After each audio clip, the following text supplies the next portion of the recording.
future, briefly.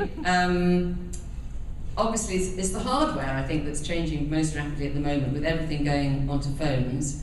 I wish, Joel, wherever you are, I was as good at getting my website onto a phone as you seem to think I am. It's not perfect, and I'm working on that.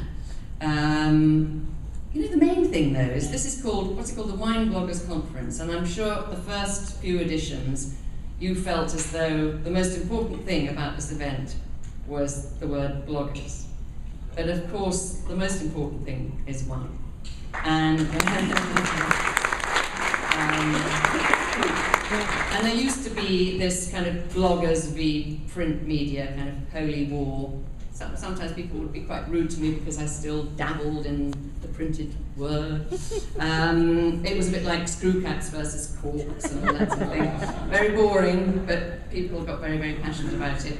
But now, you know, virtually all wine communicators are online, even if some of them also write on the printed page as well. And I suspect that, you know, you might end up renaming this, or that bloggers will just become, bloggers will become kind of people, you know? As opposed to sort of carrying this great knapsack called a blog on their back. Everyone really is now communicating online. Incidentally, who here depends solely on, put up your hand if you depend solely on a blog for your living? Thank you. Yeah, you don't have to keep that very long. Well, very, very, very, very, very best of luck, that's what I say.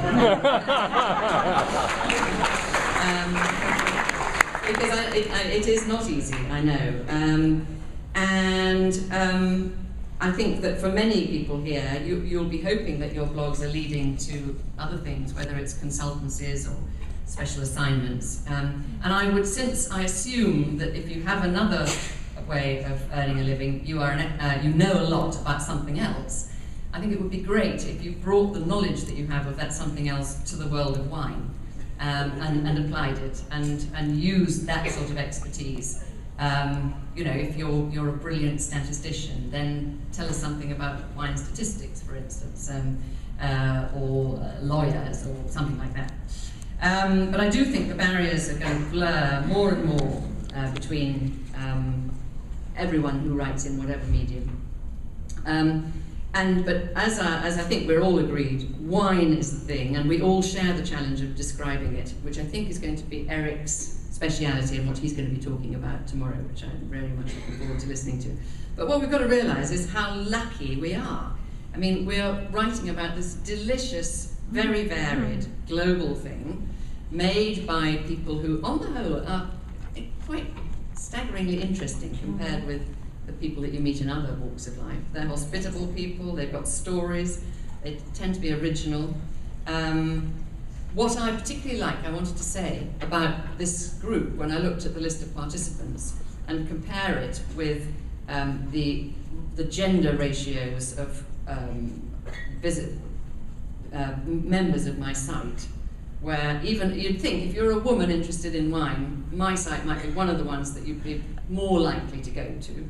But in fact, among even my members, only 15% are women. It is a very male thing to spend money on information about wine, I think. So I was thrilled to see quite how many women there are here today. And it struck me there was a positive army of Amy's. I don't know why. I don't know why in particular Amy's are attracted to wine. There seem to be lots of them. So I would just urge you to remember wine is king. Spread the word of wine. The most important lesson I ever learned about wine was from my predecessor at the Financial Times, a wonderfully crusty guy called Edmund Penning-Rousel, who never hesitated to admit if he didn't know something. And there was no hot air. And in fact, the thing he most often said to me, really, very interesting. Tell me more. No.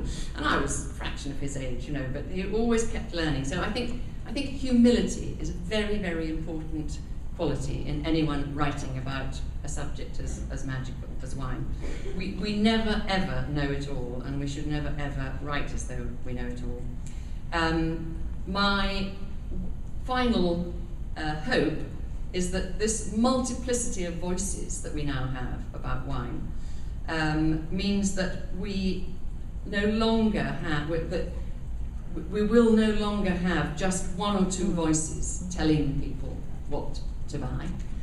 That retailers will regain their rightful role of making their own selections rather than regurgitating those of a handful of voices. And who knows, maybe my original dream of sharing information with consumers so that they can make up their own minds as increasingly well-informed wine drinkers, confident of their own judgments and preferences, will actually come true. I hope so. Thank you.